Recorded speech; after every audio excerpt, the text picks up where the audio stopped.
The 10 root truths of Bhakti were taught by the most recent incarnation and founder, you could say, awakener of Krishna consciousness, which was the personality of Chaitanya Mahaprabhu, which is the personality to the right on our altar, accompanied by his dear associates, the person on the left, Nityananda Prabhu, and then we have our Advaita Acharya, Gadadhar Pandit, and Srivas Pandit up there. These are called the Panchatattva, or the five amazing truth personalities who have spread this Krishna consciousness movement, which are coming from the Vedas. So, but the actual teaching is his teaching, but all of it is evidenced in Bhagavad Gita. You could find it all in Bhagavad Gita. Because most people, they need to you can say something, well, what's your source? Do you ever, you see some memes on when you're doom scrolling on Facebook, and then the meme says something, but then you will say, well, I'd like to see your source for that, because a meme can say anything. They can put a picture of anything and then write anything you want to talk about today, 8 and 9, or to talk 9 and 10. We talked about the first 8 over the past month. But every time we try to get to the last part, then a brand new person comes, and I spend the whole class re-explaining everything to them, and then we lose it. But I'm not going to do that today, because I can tell you're really bright, so you can draw these connections.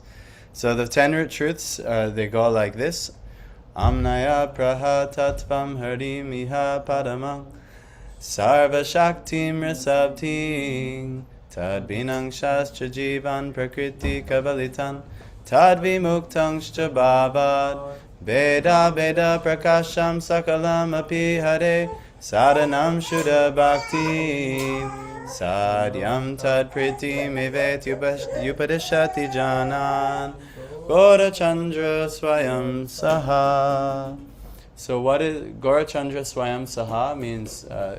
Gora Chandra, that Lord Chaitanya, he personally taught these 10 root truths. And the first is Amnaya Praha, that the Vedas, the Lord's divine teachings, he's revealed in the Vedas, they proclaim these next 9 things. The Vedas are given in what's called Guru Parampara. So they start from the independent, like how does knowledge come? You get knowledge from someone else, and you get knowledge from someone else. There's some ability to discover knowledge, but almost all knowledge that's so-called discovered is actually gotten from someone else. Knowledge passed down is much more effectively attained than knowledge trying to discover. You discover very little knowledge, and you get passed down so much knowledge. So the proper way to receive knowledge is from the independent source of knowledge. Who gave this knowledge to who? Who gave this? There must be an independent source of knowledge. And that is the Lord, and he has given it through the Vedic, you could say scriptures, but actually they were originally poems.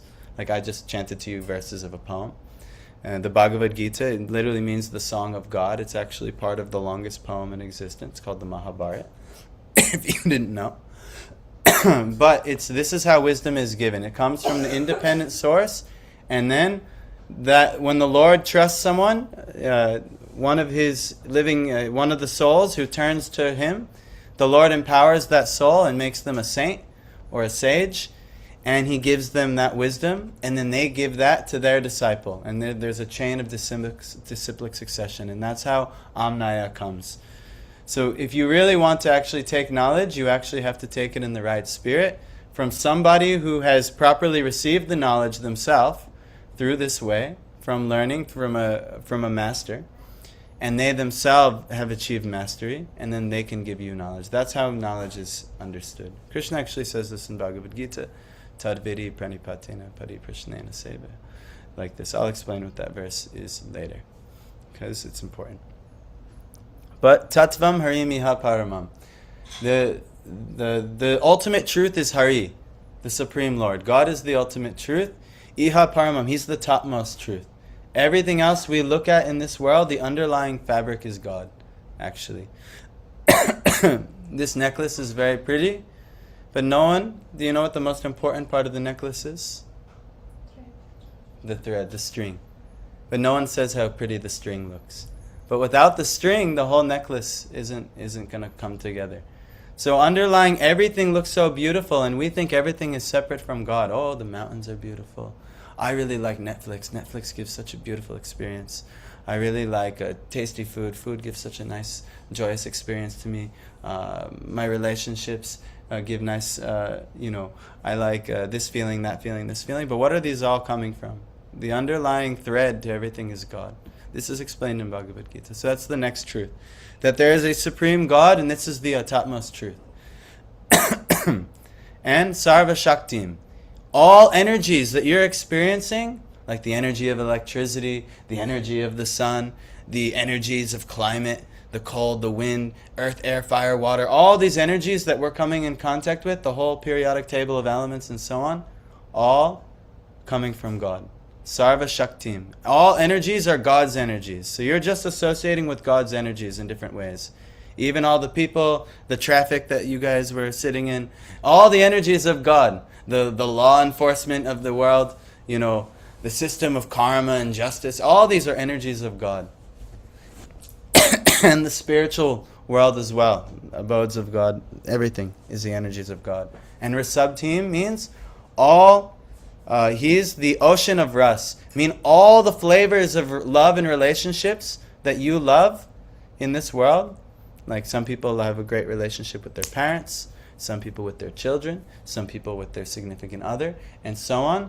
All of these are actually only but God. God also is the source of all these relationships. And if you want to have the maximum relationship, like I like my relationship with my wife for the most part. Today, don't tell her I told you, she was said something kind of mean to me. But anyway, I think we'll resolve it later. But for the most part, I like my relationship with my wife. But the relationship that because the reason she says something kind of mean to me is because I am a disappointing person in a relationship sometimes. We're all, imperfect to certain degrees in this world. And so, because of that, we're a little disappointed with our relationships. They don't fully satisfy us in this world. There's nothing perfect, no perfect relationship. But actually, relationship can find its perfection in God, actually. This is the meaning of Risabhtim. He is the ocean of ras. And if you want to perfect the experience of love, because we're all looking for love, yes? That's why everyone does everything they do. They're looking for love and pleasure out of the situation. But we're looking in all the wrong places, as the Western music tells us. You heard that song? Looking for love in all the wrong place. Yes, this is what we're doing. But that love can be most highly experienced between us and God, actually. And then, Tad Binangshas, all souls that you see, all living entities, are his parts and parcels. Chajivan Prakriti Kavalitan. But many of them, all the ones that you know in this world, are swallowed by Prakriti, by the material energy. They think that things are separate from God. They're swallowed by illusion, actually. So all the living entities in this world are swallowed by illusion.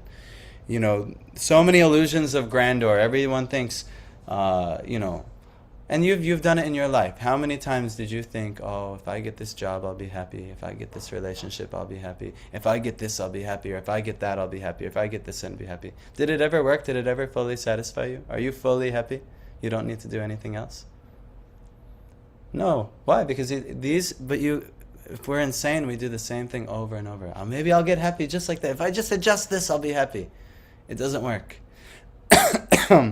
Why? We're swallowed by illusion. We're swallowed by illusion. We don't know what can actually make us happy. But there are souls who do know. Those who turn towards God. And they are the next teaching. Tad vimuktangs cha bhavad. Those are his liberated souls who operate on the platform of bhav, or deep spiritual sentiments with the Lord. And the Lord gives them full happiness in their loving exchange. And so those personalities can take us who are swallowed by illusion and transfer that to us. So that's what we're looking for, and that's going to be coming soon. So these are the next few truths. One, that all souls are part and parcel of God. Every soul is a little tiny speck of God. All the souls in this world, they're swallowed by illusion, except a very few saints and sages who've gotten the mercy of God. And then, and the other ones, the liberated souls, they're completely free and they're completely happy and they're free from all suffering. That's what vimukta means. They've achieved freedom from suffering. And then finally, Beda Prakasham Sakalam means that everything that all Prakasham, all manifestations, Sakalam, everything is Apihare, it's the Lord's, and it's Beda. Beda means it's different from the Lord. Like right now you can see me due to the energy of the sun. But if I were to open the window or move the TV, you wouldn't see the sun disk, or the sun, sphere crashing through the window. That's not what's doing. It's the energy is different from the sun, but it's also one with the sun. Without the sun, the energy of the sun's not going to happen. So similarly, everything in this world is Bed Abeda. It's one with the Lord. It's coming from the Lord. It's completely dependent on the Lord, but it's also different from the Lord. Like, I'm a little spark and part and parcel of God, but I cannot do the total functionality of God. If you ask me to lift a mountain on my pinky, I cannot do it. But God can do it, actually. God can do anything. He's omnipotent, actually. So, everything is one and different from the Lord. So these are the previous truths, the previous 8 truths. Now, we are on 9 and 10. And 9 and 10 are actually the most important. The first 8 truths are establishing what's called Sambandha Jnana, which is knowledge of our relationship with God. Without knowing that there's a relationship with God, then any process to achieve God or any goal of achieving God are useless. So once you know that there's a relationship with God, the Sambandha, the Jnana, the knowledge of the relationship is there, then you can actually act on it. So Bhagavad Gita actually thoroughly explains all of these things I previously said.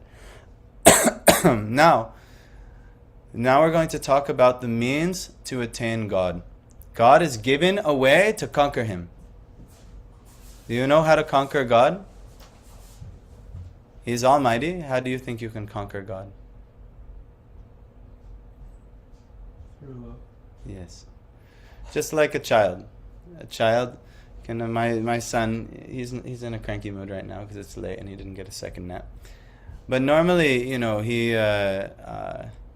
he's in a better mood at other portions of the day. But sometimes he really wants to enforce something upon me. He likes to push me. And he's really not strong enough to push me over, actually. He's 15 months old, and I'm in a 34-year-old body. And if I want, I could really beat him up. But I don't. I obviously beat up my son. But due to his love, and he can conquer me, and I immediately, as soon as he starts pushing, I go, ah! And I throw myself down, and I'm being conquered by him. Why? Because it's out of love. I'm experiencing the love that he's, and the sincerity and the love in which he's trying to push me, so I'm just conquered and I must go over. So this is actually the only way to conquer God, is with love. So, this is the sadhanam Shuddha Bhakti, means the means to attain God is Shuddha Bhakti, is the process of pure bhakti, of pure love and devotion. And the goal, sadhyam tad pritim, is that goal, sadhyam tad pritim, is His love. That exchange of love, that's what we're looking for, and that's what He's looking for. That's His goal, and that's our goal. The reason 1 became 2 was the exchange of love. The reason 2 became 4 and 6 and 8 and in infinite amount is the exchange of love. That's why you're here. If you don't get it by now, please get it. That's why you're here. You have an exchange of love with God, and you have an exchange of love with those empowered by God. The devotees, and especially the spiritual saint and the sage, who, by their mercy, you can also get the empowerment and love of God. That's how Amnaya comes. So, we'll talk about that because that's part of the Shuddha Bhakti process, how to actually practice Bhakti. We do many things in the name of Bhakti, but Bhakti is actually very rare, and the Lord doesn't give it so easily.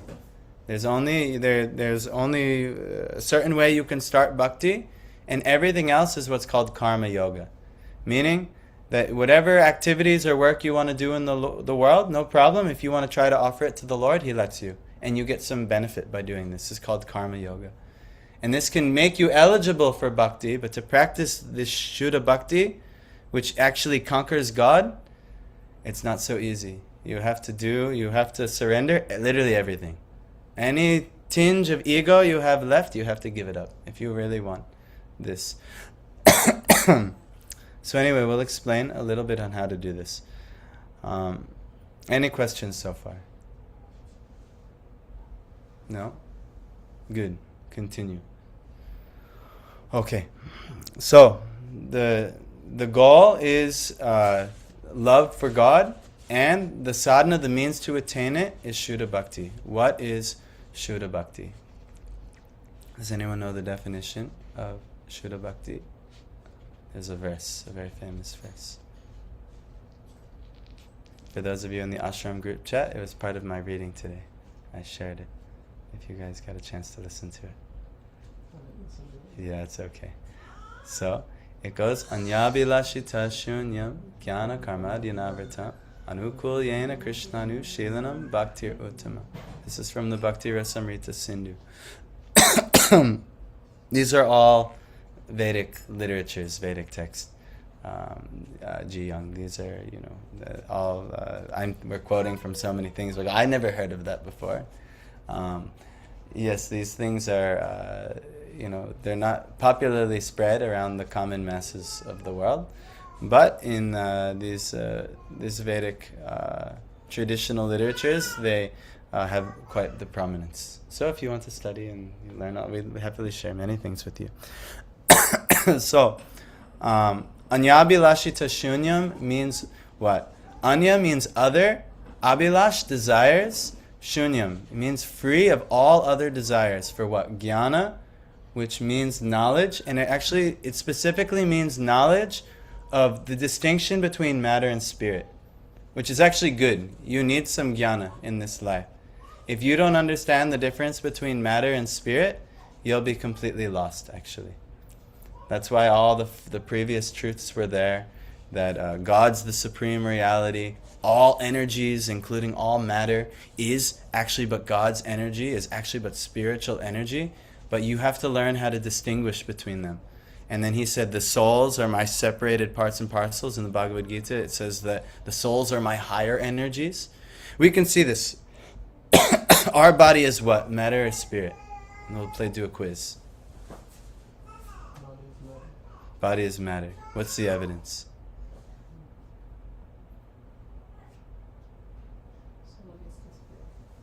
What?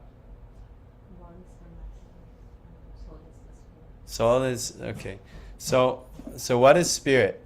Spirit are, souls are conscious. They're aware. Actually, this is the difference between that which is matter and that which is spirit.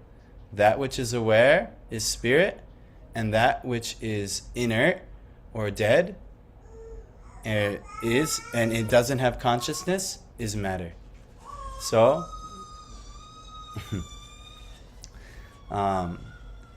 you as the soul, the inhabitor of the body, are the spirit. But as soon as the soul leaves the body, where's the spirit in the body? It's left.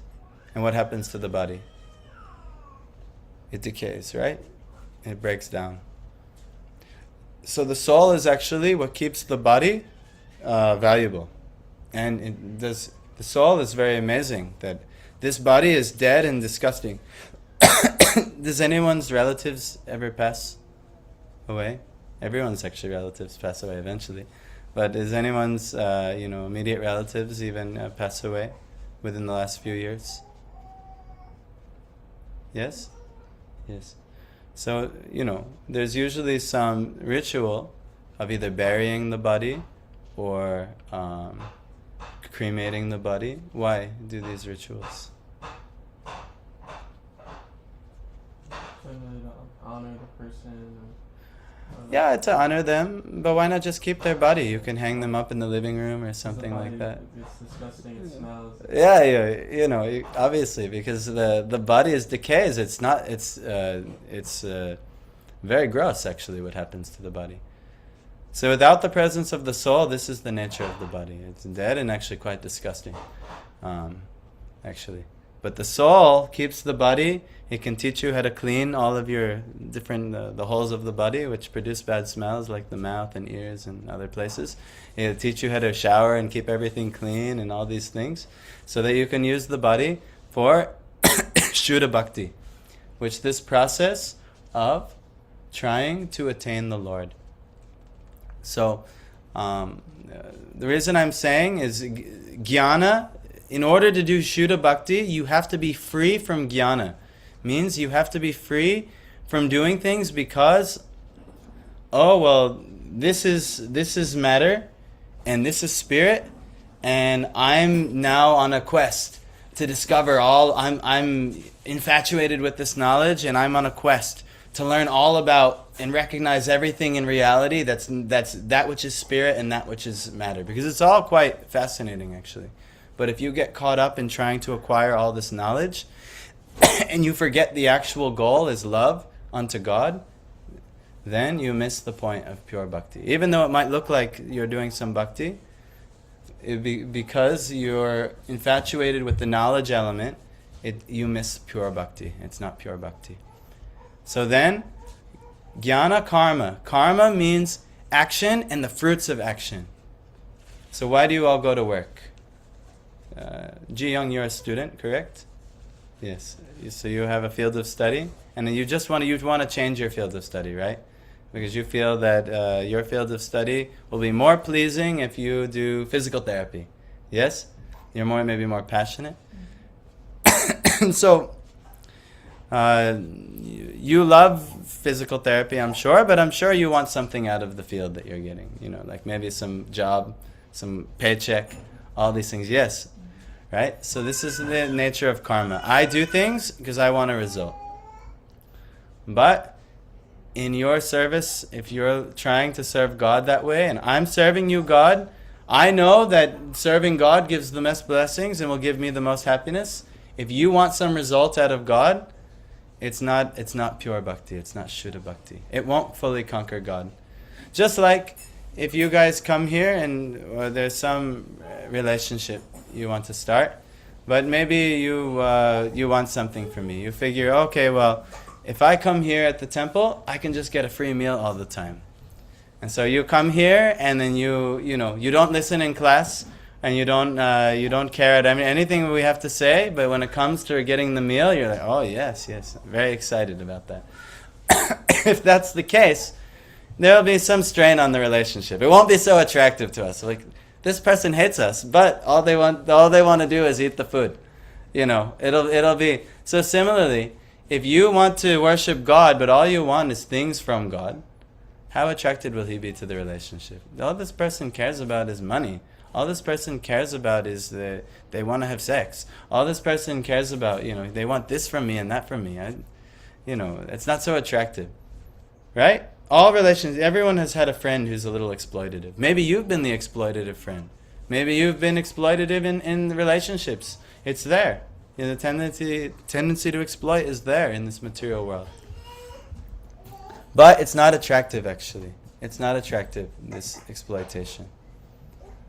Which is, why nobody is happy in the material relationships in this world. Because it's all based off of exploitation, actually. But that's called karma. You're trying to get fruits out of God. I'm trying to get something from you, God. I worship you every day, so I'm entitled. You should bless my family. You should make me have nice children. You should make me have nice bank balance. You should make me have nice friends and people who love me.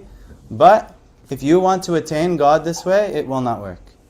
If you have this type of relationship with God. If you want things from God, it's not. So what is the real Uttam Bhakti, Shuddha Bhakti? It's Anukulyena Krishna Anushilanam. So Anukulyena means favorable activities, unto Krishna anushilanam, which are under the guidance and out of pure service.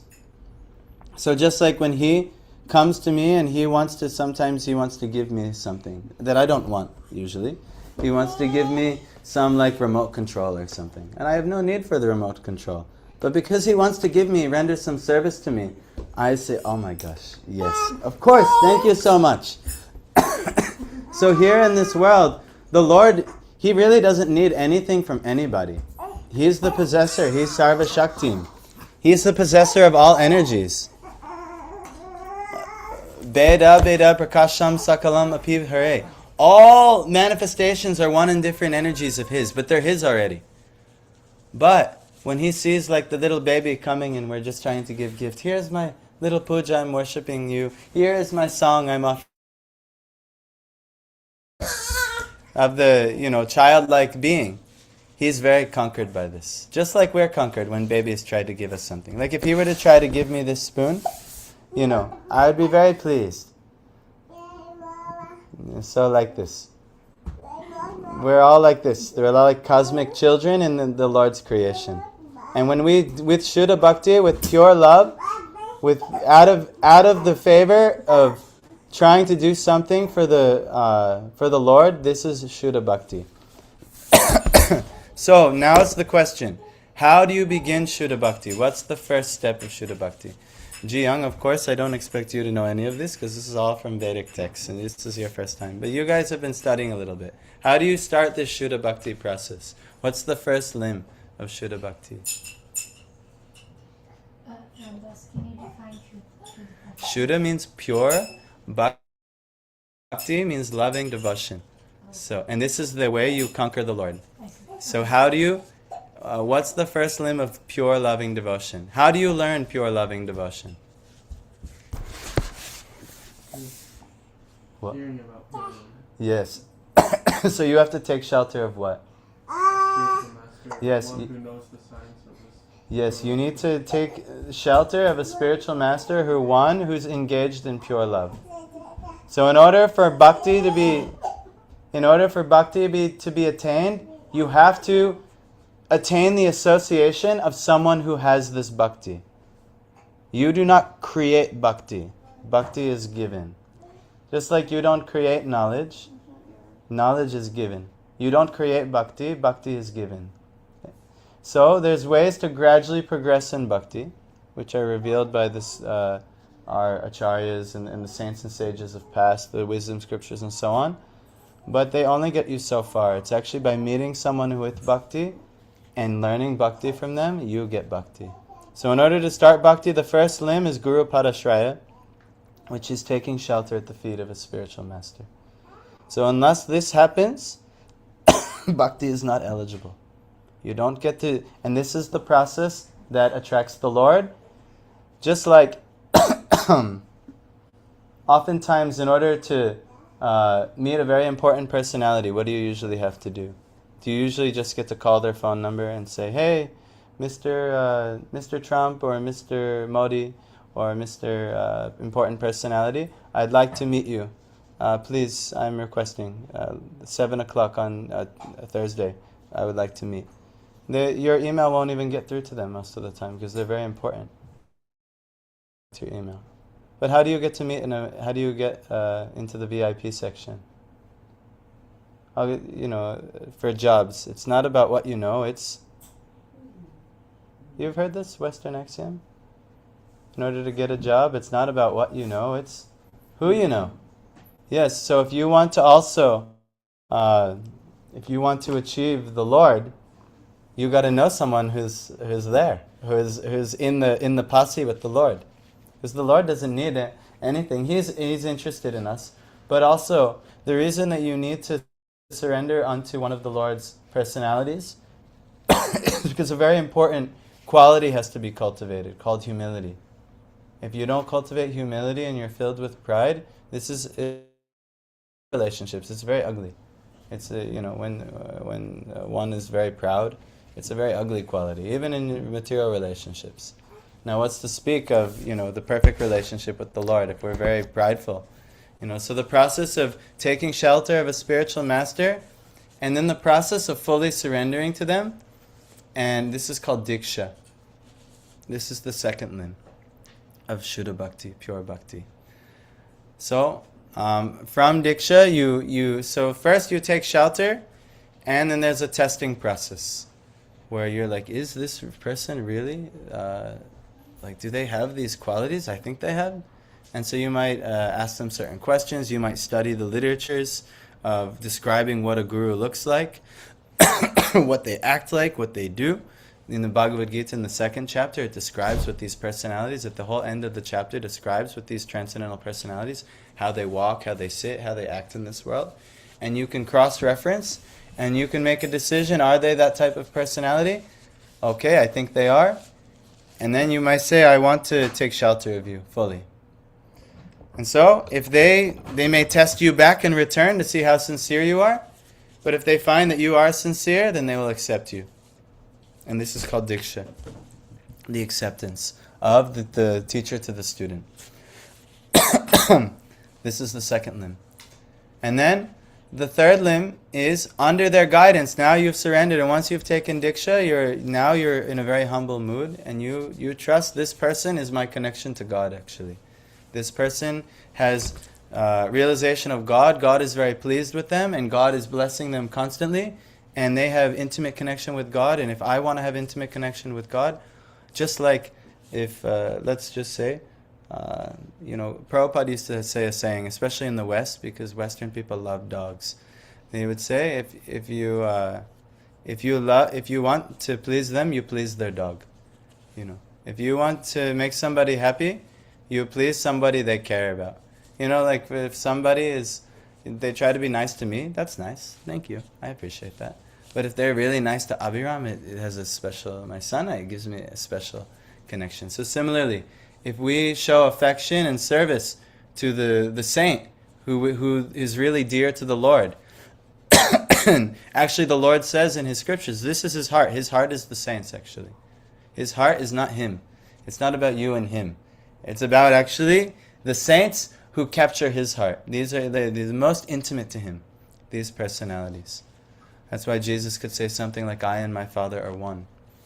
And Krishna says the same thing, that the Acharya is my very self, he says in Uddhav Gita. So meaning the saint or the teacher of my message is actually me. We sing this every morning when we sing Sakshat Haritvena Samasta Shastra. What that means is he is directly has all the Lord's qualities, all the Shastras say. Uktastatha bhavyate vasadbihi. The Shastras are declaring, and similarly all the saints say the same thing as well. That their guru, that's why Jesus said, I'm the way, the truth, the life, and none of you are going to come to the Father except by me. Because he was saying the same thing. We appreciate all religions here. Anyone who's approaching God, this is very good. We have a pretty intricate science, and we totally recommend following what we're presenting because it's very scientific and it's very effective. And we, the most modern saints that we know in existence. I mean, I know living saints now, and it's very rare. Like a lot of realms of Christianity, they think, well, the last great saint maybe was 500 years ago, or some people say the last one was Jesus 2,000 years ago, or Islam might say Muhammad 1,000 something years ago. But what's so nice about this is we know saints who are alive right now that we can connect you with, actually engage in the Shuddha Bhakti.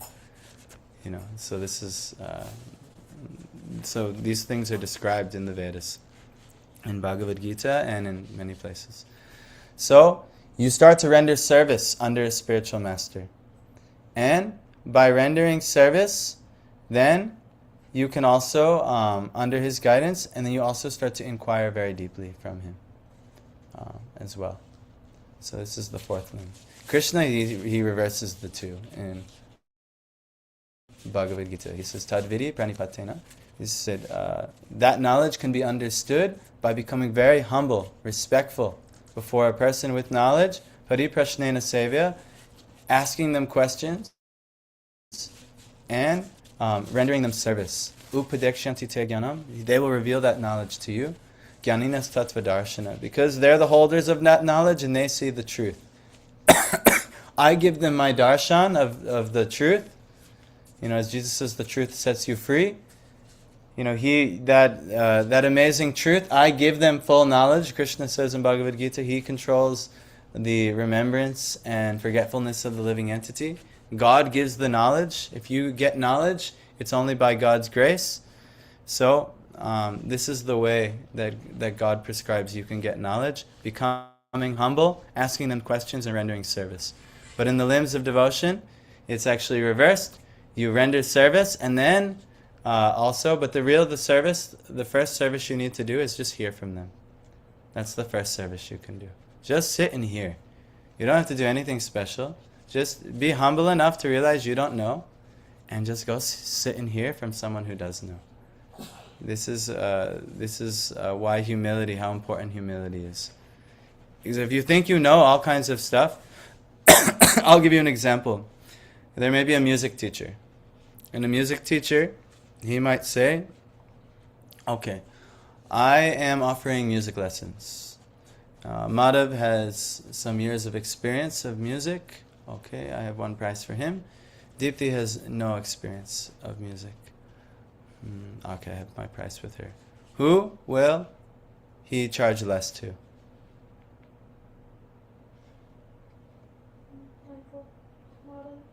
No. He'll charge less to Deepthi. Why? Because if you learn a certain way, it makes it harder to learn a new way.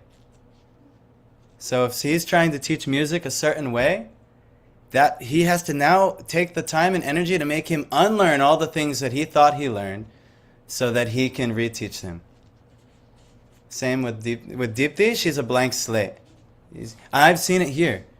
We've tried to bring in so many different devotees here, and all the devotees who cause problems here, because there have been other devotees who have caused problems, they were coming from backgrounds where they thought they knew all kinds of stuff, and then they, all the stuff they knew then became a challenge to what we were presenting, and then it just clashed in all kinds of problems. But all the devotees who stay, and they were all just the blank slates, who, we just presented them with what our teachers have given, and everyone's pretty much in harmony here. Why? Because it's the blank slate factor. So similarly, when you approach God, when you come as the fool, you are so wise. But if you come as you have something, or you have some knowledge or pre-existing knowledge already, then God's, you're kind of difficult to teach. You're coming with all kinds of opinions already of what you know. So, he has to take the time to have you unlearn everything. So he'll have to humble you with all kinds of degrading experiences in this world until you finally give up this idea that you know something. So that's why in Lord Chaitanya, he says, the way out of our unfortunate situation in this world where we have no love for God is the first thing is what, Madhav? Turdaiva midrishami hajani nanuragaha. What's the next part?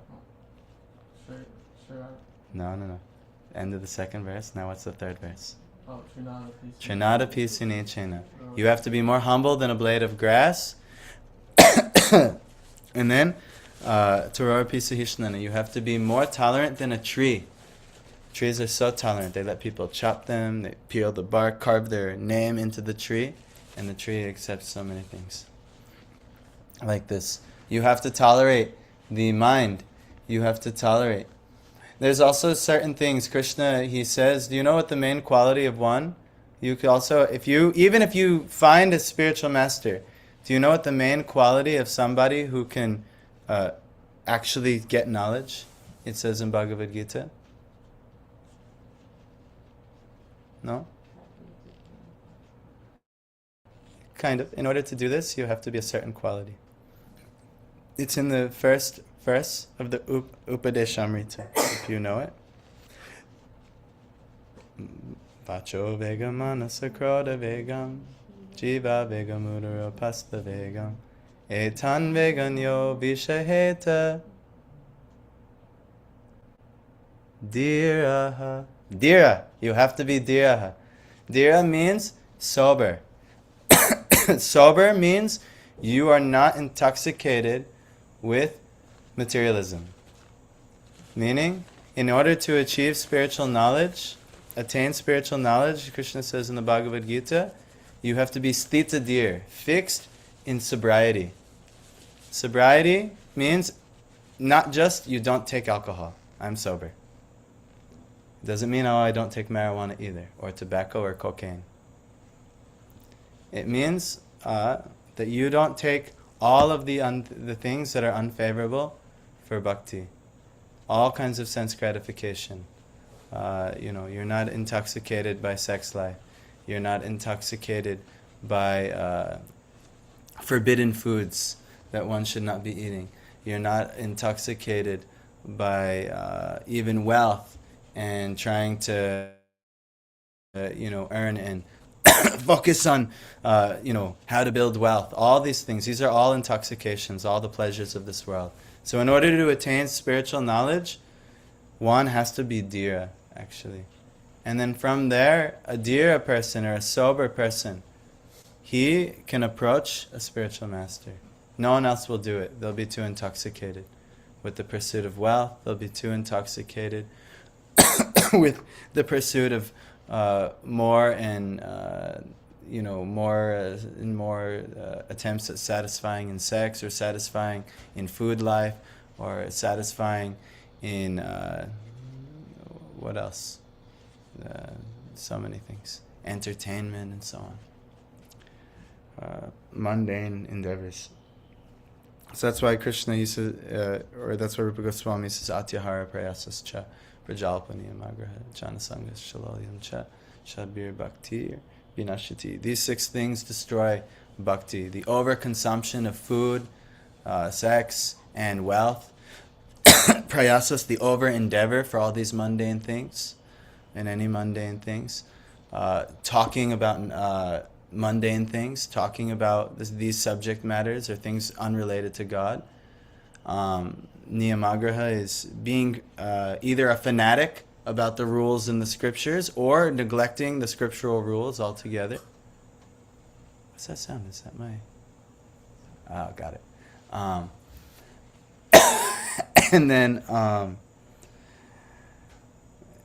Niyamagraha, and then Janasangas, associating with worldly people. When you associate with people who are worldly in their endeavors, they transplant that to you. That's why the business guys, that if you want to be rich, you have to hang out with rich people.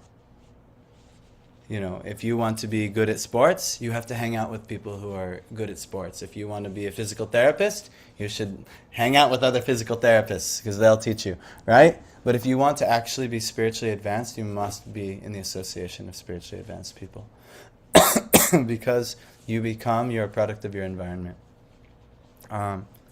Yes. I have a question. Yes.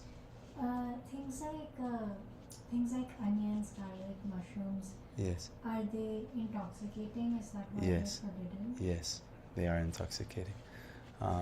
When you eat onion and garlics raw, they actually they intoxicate you towards anger. Actually, maybe just imagine. I've seen a few on the internet where someone gives someone what looks like a candy apple, but it's a candy onion. And then they bite the candy onion, and they're like, ah! And it actually stimulates anger to have these things raw. But even worse, when you cook them, they're very strong aphrodisiacs. Aphrodisiac means increases the sexual desire. So they're intoxicating in that way. So they're considered to be lower in quality, and one who eats these things, they will have extreme difficulty / impossibility to really be dhira or sober. So which is why it's recommended that you avoid these things. The yogi avoids these things. And mushrooms as well? And mushrooms as well. Mushrooms are, they have like a tamasic effect.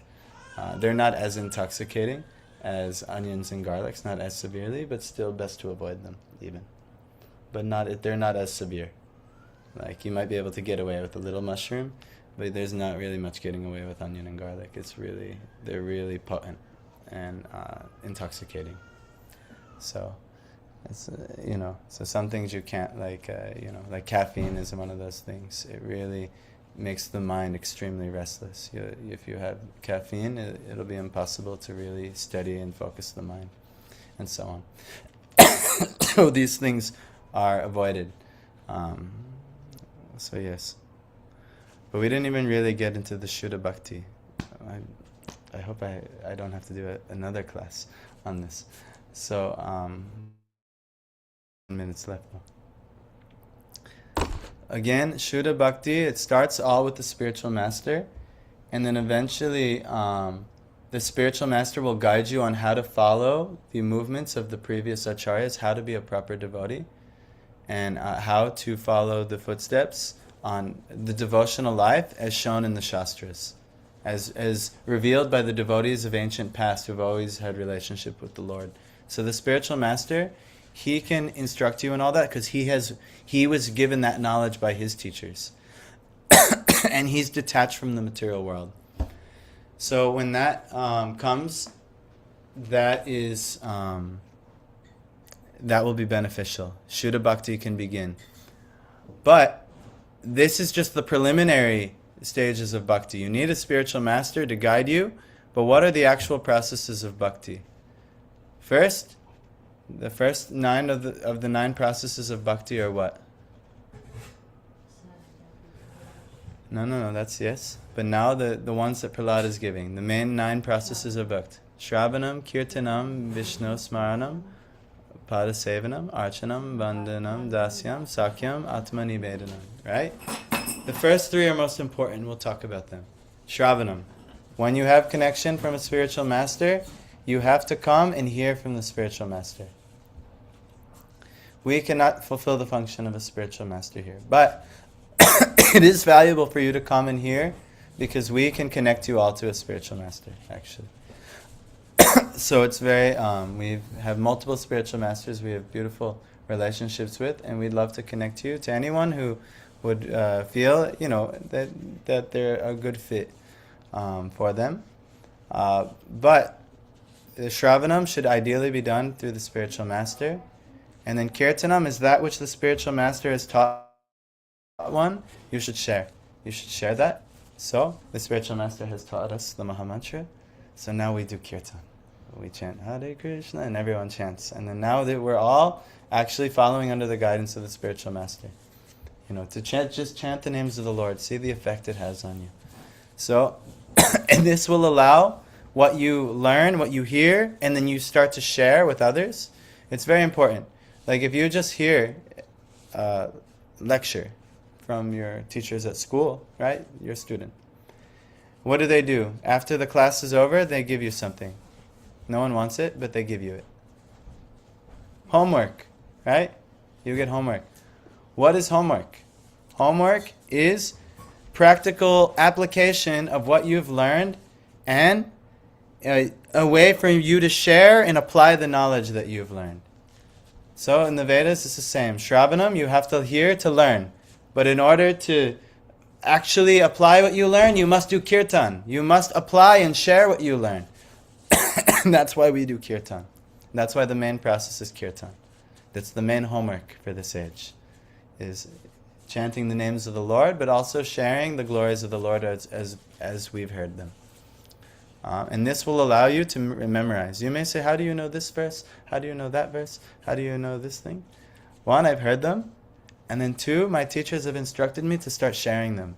And the more you share them, the more they sink in your heart. So like this. So this is how you remember. These are the 3 main limbs given by Shukadeva Goswami in the Bhagavatam. But there are 9 limbs of Shuddha Bhakti. Archanam is the worship of the Vigraha form, the deity form, like we do. You may not understand that at first, but that's a process we do. Vandanam is reciting certain prayers. Maybe your own prayers, and also the prayers of the Bhagavatam and so on. Dasyam is feeling the mood of being a servant. Sakyam is feeling the mood of friendship with the Lord. It's even more evolved than Dasyam. And Atma Nivedanam is completely surrendering your soul completely to the Lord, and these processes of bhakti in which you surrender to the Lord. So these are the processes of Shuddha Bhakti, and I want to come last to the main 5 most potent processes. And if you come to any one of our programs, all 5 are included in some way. So that's why these are the 5 most powerful processes of bhakti that if you practice these, only these, every day, you'll make tremendous advancement. But the catch is you have to do them under the guidance of a spiritual master. But, Koranitai ki, Shukvala Nishinga Bhagavan ki, Janapadi Sabhaja ki, Shuguru Goragandhara Girdhara Padagavinda ki, Vrinda Devi Tulsi Maharani ki. So, these are the 5 I'll tell you quickly before we end with our final ritual. These 5 are the most important processes of Shuddha Bhakti. The first, and they're the last of the 64 limbs. There's actually 64 limbs, 64 different types of Shuddha Bhakti activities. We don't have time, nor do I have knowledge of all of them off the top of my head. But these 5 I can tell you are the most potent, and if you do just these 5 every day, you'll make tremendous advancement. So the first of the 5 is Sadhu Sangha. Coming and associating with advanced spiritualists, just by being in their association, they will encourage you towards higher activities, and they will encourage you in the proper way of like the same thing. If you want to be rich, you hang out with rich people. If you want to be a Shuddha Bhakta, one who conquers the Lord, you hang out with those who are practicing Shuddha Bhakti. So Sadhu Sangha. And then, what do you do in Sadhu Sangha? Nam Sankirtan. The group chanting of the Lord's name, the glorification of the names of God, the singing of the names of God, the calling out of the names of God. This is a very powerful process. Even you're having a private meditation in which you call upon God in your life. Maybe some of you do. We do this japa meditation with the beads. We call the names of God. So Nam Sankirtan, calling upon the names of God, in Sankirtan, in a group with others, with that Sadhu Sangha. Then, what we're doing right now, it's called Bhagavad Shravana, hearing about the message of the Lord. So this is very potent if you can do this every day. That's why every one of our programs, we have a program literally every day. It contains all 5 of these things. And the reason we do this, we make this available, because 1, it's good for us, but 2, it gives people the opportunity to make rapid advancement every day, because it's the 5 most important things are done every day. So please, join us if you can every day. But thank you for coming Wednesday. That's very nice. So, and Friday and Sunday you can come also. And then we can implement you Monday, Tuesday, Thursday, and Saturday too. We could come every day. But whatever we get, we'll be happy with. And also there's a free feast. Anyone who comes to any of our programs, we give food to. So please eat dinner with us tonight. I didn't even advertise that, but that's always something that happens. So, and so hearing the message of Godhead, Bhagavad Shravana, then Archana Vigraha, this process of worshipping the deities. It may seem foreign, it may seem pretty wild and far out, but actually the Lord, He authorizes a way in which we can worship Him. Because we have material senses and He's completely spiritual, we cannot very easily perceive the Lord. It's almost impossible for us. So He authorizes a way through His Murti form in which we can use our material senses to approach the Lord in what looks like an ordinary statue or something like this, but actually the Lord will make Himself present there through the blessings of what's called pran pratishta. It's a ritual given by the sadhu in which he invites the Lord into the Murti form, and when you worship that Murti, you can actually experience the Lord. It's a very mystical process, but this is one of the 5 most important ones, so we do that every day, the Archa Vigraha worship. And last, we can't fully complete that here, but it's called Dham Seva. Going to the holy places where all of the saints and sages, they gather prominently, namely Vrindavan and Navadvip, Mayapur, in India. But there is a way that you are performing this, just going to the temple. the place where people are worshiping the Lord and rendering service there. By doing that, you will get the blessings of all of the personalities who live there. So, and by doing that, all good fortune that they have in their life, they will, the Lord gifts them because they're very dear to the Lord. Then naturally they share that good fortune with us. So these are the 5 main processes: associating with spiritualists, chanting the holy names of the Lord, hearing about the message of the Lord, worshipping the deity of the Lord in the temple, and going to the holy place in which the Lord resides. So either his temple is the best you can do in Syracuse. How are we doing, my friend? But even better is going to the holy places where the Lord actually appeared on this planet. They're primarily in India, but you can even go to, say, Israel, where Jesus appeared. You can go, even in Portugal, there's a place where the apparition Fatima appeared. There's different holy places that have spiritual potency, but the most prominent in our tradition is going to the main holy places in India where the Lord appeared. So anyhow, these are some of the processes of Shuddha Bhakti. They all have to be done under the guidance of and blessings of a spiritual master.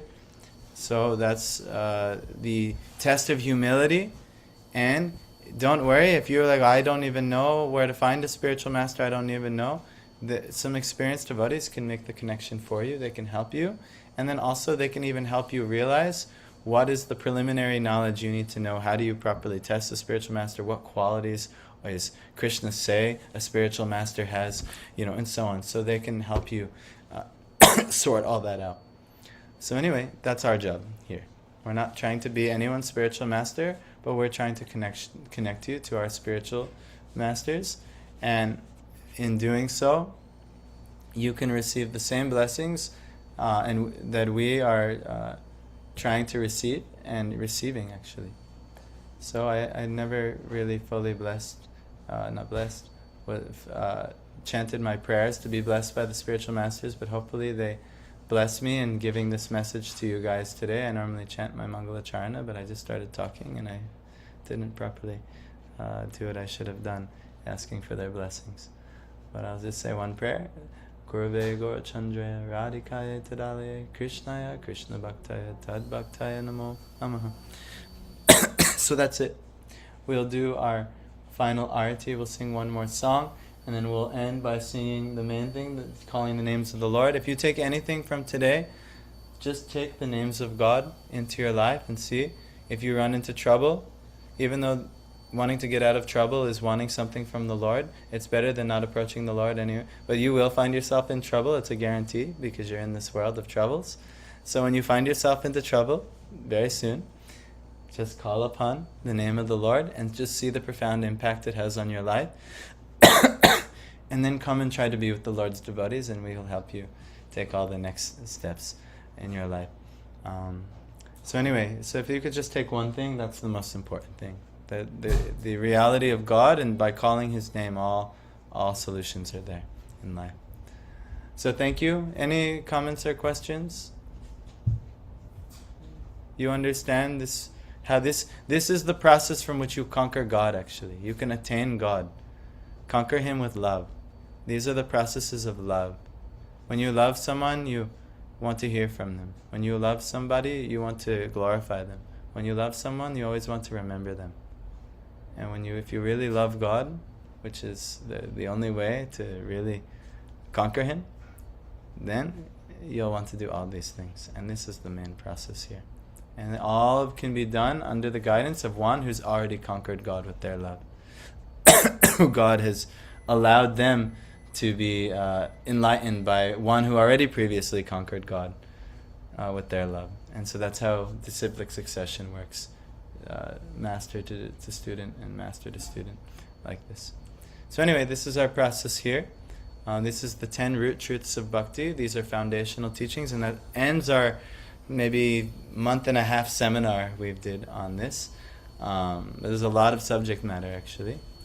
But we'll go on to something new next week on Wednesday. But thank you guys so much. If there's any questions or something, you can maybe ask later. One of you can blow the conch and we can finish here.